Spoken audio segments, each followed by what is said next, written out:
the Nuclear Ban Treaty and 2018 Disarmament Forums, an initial impact assessment. This is the name of the article that we are going to analyze today, and we are going to explain to you our conclusions. So first of all, we think that you must know some keywords in order to understand the rest of the article. These keywords are nuclear weapons, that are defined as a device designed to release energy in an explosive manner as a result of a nuclear fission, nuclear fusion, or a combination of the two processes. Fission weapons are commonly referred to as atomic bombs. Also, you must know disarmament, which is often taken to mean total elimination of weapons of mass destruction, such as nuclear arms. And finally, nuclear weapon free zone. This is defined by the UN as an agreement which a group of states has freely established by treaty or convention that bans the development, manufacturing, control, possession, testing, stationing, or transporting of nuclear weapons in a given area. Having said that, let's go and start with the interesting things. The Non-Proliferation Treaty, also known as the NPT, and for now on we're going to refer to it as NPT, was created in 1968, was open for signature. However, in 1970, the treaty was entered into force. But it would be in 1995 when the treaty was extended indefinitely. So what is this treaty about? Why was it created? Who are the participants? And what are the laws that imposed? Okay, so the objective is to prevent the spread of nuclear weapons and weapon technology, to promote cooperation in the peaceful uses of nuclear energy, and to further the goal of achieving nuclear disarmament and general and complete disarmament. The NPT allowed transitional current possession of nuclear weapons by 5 NPT recognized powers. These are China, France, Russia, the UK, and the US. Pending negotiated nuclear disarmament under Article 6. Even in the case of non-nuclear weapon member states, the NPT lacked any provision against the stationing of nuclear weapons by external nuclear states in non-nuclear weapon states' territories. The two most important articles from this treaty are Article 4 and the Article 6. Article 4 says each of the parties to the treaty undertakes to pursue negotiations in good faith on effective measures relating to cessation of nuclear arms race at an early date and to nuclear disarmament. On the other hand, we have the Article 6, which is that all parties to the treaty undertake to facilitate and have the right to participate in the fullest possible exchange of equipment, materials, and scientific technological information for the peaceful uses of nuclear energy. So now we are going to analyze the countries that signed the agreement. It was a total of 191 countries, including the nuclear weapon states. However, the treaty has some limitations. It has a limited impact because only includes 5 out of the 9 nuclear armed states. We have to take into account there are only 5 recognized nuclear armed states, but there are another 4 that has nuclear arms, which are North Korea, Israel, India, and Pakistan. These 4 are not included in the treaty, and they have been improving their nuclear arsenal and improving the atomic bombs instead of going to a disarmament. So this is why many countries see this treaty as a weak one.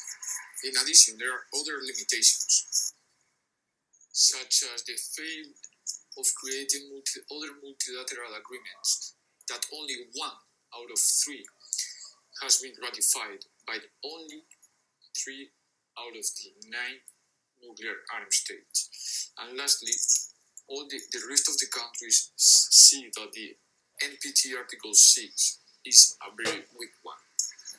So we can determine that NPT has functionally served to legitimize current possession of nuclear weapons by the 5 NPT recognized nuclear powers, despite its Article 6 obligation for those powers to negotiate elimination of their nuclear weapons.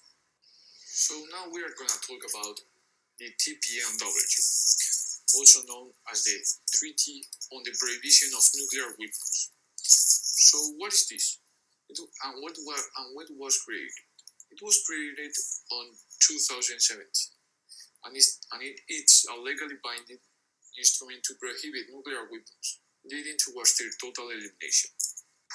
What are the main differences between the NPT and the TPNW? As I said before, the NPT was a very weak treaty because many of the nuclear armed states were improving their arsenals. So this treaty aims to improve and create a more radical treaty in order to be able to achieve the goal of total elimination of nuclear weapons. So some of the articles said that countries are prohibited of participating in any nuclear weapon activity, independent of develop, test, produce, acquire, possession, or use to threat with any nuclear weapon. Also, it prohibits the deployment of nuclear weapons on national territory and the provision of assistance to any state in the conduct of prohibited activities. State parties will be obliged to prevent and suppress any activity prohibited under the TPNW, undertaken by persons or on territory under its jurisdiction or control. The treaty also obliges state parties to provide adequate assistance to individuals affected by the use or testing of nuclear weapons, as well as to take necessary and appropriate measures of environmental remediation in areas under its jurisdiction or control contaminated as a result of activities related to the testing or use of nuclear weapons. As you can see, the articles of the TPNW are much more strong than the NPT and are much more clear about the total elimination of nuclear arms. This treaty was adopted by the New York Conference with 122 votes in favor. Also, there was a boycott by the nuclear armed states that I said before, that are UK, US, France, China, and Russia. But it has just entered into force this year, so there is not clear what is going. There is nothing clear what is going to happen with this treaty, and if countries are going to follow the articles or they are going to do whatever they want, as they have done with the NPT. What are the arguments for and against this new treaty? The arguments for are the following and are supported by the non-nuclear states and the civil society. First, many concerns arose regarding the humanitarian and environmental consequences of nuclear weapons. The supportive parties were highly concerned about the usage on all of countries' regional or global security. The second argument takes into account the slowdown, if not total halt, in the step-by-step disarmament initiatives previously agreed at the NPT Review Conference of 1995, 2000 and 2010. Finally, an accumulation of empirical evidence of the risk of accidental and miscalculated nuclear war under existing nuclear postures and deterrence doctrines created a high level of uncertainty, hence fear. On the other side, we had the parties that were against the new treaty. These parties were the Big Nine, which are composed by the United States of America, the United Kingdom, France, Russia, China, Israel, India, Pakistan, and North Korea. In addition, this group was supported by the NATO. The first argument was regarding security. The group highlighted that the ban did not address the security concerns that continue to make nuclear deterrence necessary. Hence, the elimination of a single nuclear weapon will not enhance any country's security, nor international peace and security. The second argument revolved around NATO's overall strategy. Parties stated that nuclear capabilities and deterrence were key elements in NATO's overall strategy. Said so, the elimination of these ones could fearfully shake the whole structure. The third argument goes along these lines, as it states that the treaty would adversely constrain NATO's military capability. In fact, the treaty offers a number of prohibitions that might adversely affect NATO, including prohibitions on nuclear weapons subcritical test, stockpiling, transfer, transit, use or threat of use, nuclear war planning, nuclear weapon targeting, stationing, direct or indirect assistance in nuclear activities, criminalization of support for any prohibited activity, and nuclear deterrence doctrines. The fourth and last argument targeted the previous treaty, the NPT. In fact, it states that this treaty would only weaken the NPT and undermine the whole global non-proliferation regime that the NPT serves to underpin. In order to obtain a clearer understanding on how and where these treaties clash with each other, we will now proceed to benchmark their main characteristics. As my colleague previously mentioned, the goal of the NPT is to allow transitional current possession of nuclear weapons by the five NPT recognized powers: China, France, Russia, the United Kingdom, and the United States, pending negotiated nuclear disarmament under Article 6. On the other hand, the goal of the TPNW was to achieve a comparable mechanism for the prohibition of nuclear weapons, hence disarmament, the normative principle that any possession of nuclear weapons is unjustified. In this case, we can clearly see a difference and a clash between a quote-unquote sometimes doctrine and a never doctrine. Moreover, the supportive countries of the NPT were the Big Nine plus NATO, whereas the TPNW is not only supported by the non-nuclear weapon states, but also by the transnational advocacy networks such as the International Campaign to Abolish Nuclear Weapons or the International Committee of the Red Cross, as well as groups of non-nuclear states like New Agenda Group or the Non-Aligned Group. Some of the countries that supported this treaty were Austria, Ireland, Mexico, Nigeria, and Thailand. Finally, we can see that both treaties follow different dynamics. For example, the NPT treaty follows a non-complementary relationship with the TPNW. This means that countries supporting this treaty think that the combination of both treaties would only weaken the NPT and undermine the global regime, in comparison to the dynamic that TPNW follows, which is a complementary dynamic. This means that for the groups and countries supporting this treaty, the treaty represents a form of productive power.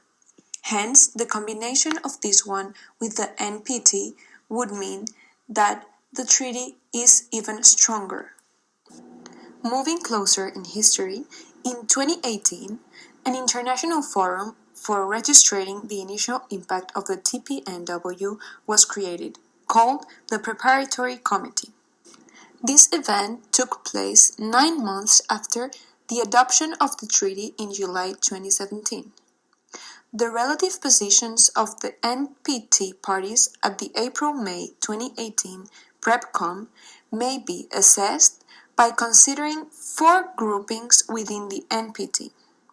First, the five nuclear weapon states, recognized as such under the NPT, as mentioned before: China, France, Russia, United Kingdom, and United States. Secondly, their non-nuclear weapon states' military allies and the ENZUS alliance and other bilateral or multilateral security arrangements, with some of these states explicitly claiming to rely on extended nuclear deterrence. On a third position, the non-nuclear weapon states, who firmly supported the TPNW and generally were not allied with any of the nuclear weapon states. Finally, and in the fourth group, the inputs from civil society groups present at the PrepCom. Regardless of their differences, both groups, the ones supporting the NPT and the ones supporting the TPNW, acknowledge the role that regional nuclear weapon-free zones can and do play as geographically based partial measures contributing to nuclear disarmament. Hence, NPT member states, including the 5 NPT-recognized nuclear weapon states, unanimously called for the establishment of a weapon of mass destruction free zone in the Middle East, creating a common point with the defensors of the TPNW Treaty. Knowing all this, one could ask himself, where are we today? Is this treaty really working nowadays? Well, currently 86 nations have signed the TPNW, and 51 have ratified it, meaning they are bound by its provisions. The treaty now becomes part of the international law, and the number of signatories and ratifications will continue to grow, as other countries are putting some interest on signing these binding treaties.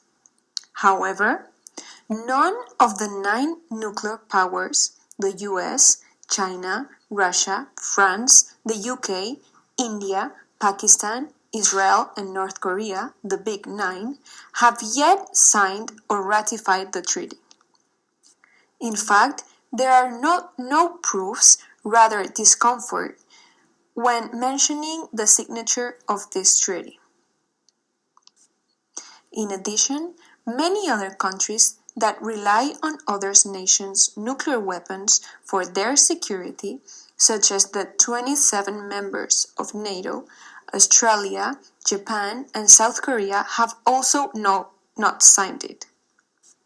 It could be quite surprising for someone to know that Japan is not signing the treaty, knowing that this country has already suffered the consequences, both humanitarian and environmental, from nuclear weapons.